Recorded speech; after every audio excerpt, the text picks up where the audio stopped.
ನಮಸ್ಕಾರ ವೀಕ್ಷಕರೇ. ಇಂದು ನಾವು ಕಲಬುರಗಿ ಜಿಲ್ಲೆ ಅಫಜಲಪುರ ತಾಲೂಕಿನ ಗಣಗಾಪುರ ಗ್ರಾಮದ ಶ್ರೀ ದತ್ತಾತ್ರೇಯ ದೇವಸ್ಥಾನಕ್ಕೆ ಭೇಟಿಯನ್ನು ಕೊಟ್ಟಿದ್ದೆವು.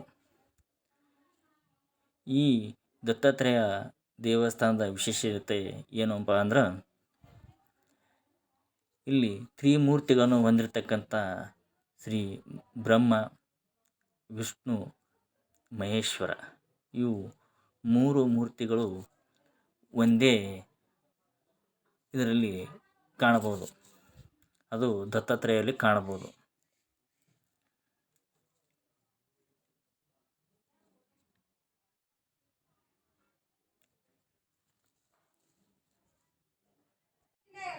ದತ್ತಾತ್ರೇಯ ಸ್ವಾಮೀಜಿಯವರು ಇಲ್ಲಿ ಸಂಗಮ ಸ್ಥಾನವಾದ ಅಲ್ಲಿ ಸ್ನಾನ ಮಾಡಿಕೊಂಡು ಪ್ರತಿದಿನ ದತ್ತಾತ್ರೇಯ ಸ್ವಾಮೀಜಿಯವರು 5 ಮನೆಗೆ ಹೋಗಿ ಭಿಕ್ಷೆಯನ್ನು ಬೇಡಿಕೊಂಡು ಬಂದು ಊಟವನ್ನು ಮಾಡುತ್ತಿದ್ದರು. ವೀಕ್ಷಕರೇ, ಇಲ್ಲಿ ಈ ದೇವಸ್ಥಾನಕ್ಕೆ ಯಾರೇ ಬರಲಿ, ಬಡವರಾಗಿರ್ಬೋದು ಅಥವಾ ಶ್ರೀಮಂತರಾಗಿರ್ಬೋದು, ಯಾರು ಬೇಕಾದರೂ ಬಂದರೂ ಇಲ್ಲಿ ಊರೊಳಗೆ ಬಂದು ಮನೆ ಮನೆಗೆ ತೆರಳಿ ಭಿಕ್ಷೆಯನ್ನು ಬಿಡುತ್ತಾರೆ.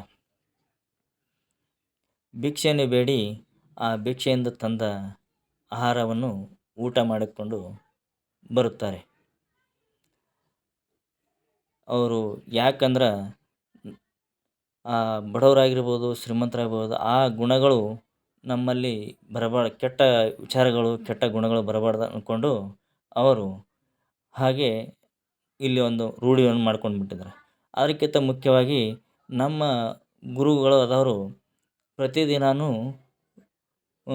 ಒಂದು 5 ಮನೆಗೆ ಹೋಗಿ ಭಿಕ್ಷೆಯನ್ನು ಬೇಡಿಕೊಂಡು ತಂದು ಅದನ್ನೇ ಊಟ ಮಾಡುತ್ತಿದ್ದರು. ಅದರ ಪಾಲನೆಯನ್ನು ಬಂದ ಭಕ್ತಾದಿಗಳು ಕೂಡ ಮಾಡಿಕೊಂಡು ಬರ್ತಿದ್ದಾರೆ.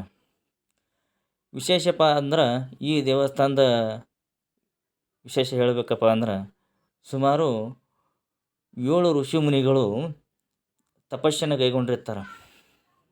ಆ 7 ಋಷಿಮುನಿಗಳಲ್ಲಿ 2ನೇ ಅವರು ಋಷಿಮುನಿಗಳಾದ ತ್ರಿಮುನಿ ಸನ್ಯಾಸಿಯು ಸಹ್ಯಾದ್ರಿ ಬೆಟ್ಟದಲ್ಲಿ ತ್ರಿವೇಣಿ ಸಂಗಮದಲ್ಲಿ ತಪಸ್ಸನ್ನು ಮಾಡಿರ್ತಾರೆ. ಆ ತಪಸ್ಸನ್ನು ಮಾಡಿದ ಸಮಯದಲ್ಲಿ ಬ್ರಹ್ಮ, ವಿಷ್ಣು, ಮಹೇಶ್ವರರು ಪ್ರತ್ಯಕ್ಷರಾಗ್ತಾರೆ. ಆ ಪ್ರತ್ಯಕ್ಷರಾಗಿ ನೀನು ಯಾವ ವರವನ್ನು ಬೇಡು ಎಂದು ಕೇಳಿದಾಗ, ಅಲ್ಲಿ ನನಗೆ ಏನಪ್ಪ ಅಂದ್ರೆ ದತ್ತಾತ್ರೇಯ ತಂದೆಯವರಾದ್ರ ಏನು ಬೇಡ್ತಾರಂತಂದ್ರೆ, ಆ ಮುನಿ ಹತ್ರ ಬ್ರಹ್ಮ, ವಿಷ್ಣು, ಮಹೇಶ್ವರ ಈ 3 ಗುಣಗಳು ಹೊಂದಿದ ಶಕ್ತಿಶಾಲಿ ಮಗುವನ್ನು ನನಗೆ ಕರುಣಿಸು ಎಂದು ಬೇಡ್ಕೋತಾರೆ. ಅದರಂತೆ ಆ ಮುನಿಯು ಆಶೀರ್ವದಿಸ್ತಾನೆ. ಮುಂದೆ ಅನಸೂಯ ಮಾತೆಯವರ ಹೃದಯದಲ್ಲಿ ದತ್ತಾತ್ರೇಯವರು ಜನ್ಮವಾಗುತ್ತದೆ. ವೀಕ್ಷಕರೇ, ದತ್ತಾತ್ರೇಯ ಗುರುಗಳು ಭಕ್ತರ ಕರೆಗೆ ಓಗೊಟ್ಟು ದತ್ತಾತ್ರೇಯವರು ಗಣಗಾಪುರದಲ್ಲಿ ಸುಮಾರು 24 ವರ್ಷಗಳ ಕಾಲ ಅಲ್ಲೇ ನೆಲೆಸಿರ್ತಾರೆ. ವೀಕ್ಷಕರೇ, ರಾಜಕೀಯ ಧುರೀಣರಾದ ಶ್ರೀ ಗುರು ಹುಲ್ಲೂರವರು ಈ ಸ್ಥಳವು ಅತ್ಯಂತ ಪವಿತ್ರ ಸ್ಥಳವಾಗಿದೆ ಎಂದು ಪ್ರತಿದಿನ ಸಾವಿರಾರು ಭಕ್ತಾದಿಗಳು ಬರುತ್ತಾರೆ. ಈ ಕ್ಷೇತ್ರಕ್ಕೆ ಕರ್ನಾಟಕ ಹಾಗೂ ಮಹಾರಾಷ್ಟ್ರ, ಆಂಧ್ರದಿಂದ ಲಕ್ಷಾಂತರ ಭಕ್ತರು ಆಗಮಿಸುತ್ತಾರೆ ಎಂದು ಹೇಳಿದರು. ಈ ಸ್ಥಳಕ್ಕೆ ಭೇಟಿ ಕೊಟ್ಟರೆ ಭೂತ ಪ್ರೇತ ಹಲವಾರು ಕೆಲವೊಂದು ಮಾಯವಾಗುತ್ತವೆ ಎಂದು ಇಲ್ಲಿ ಜನರ ನಂಬಿಕೆಯಾಗಿದೆ ಎಂದು ಹೇಳಿದರು.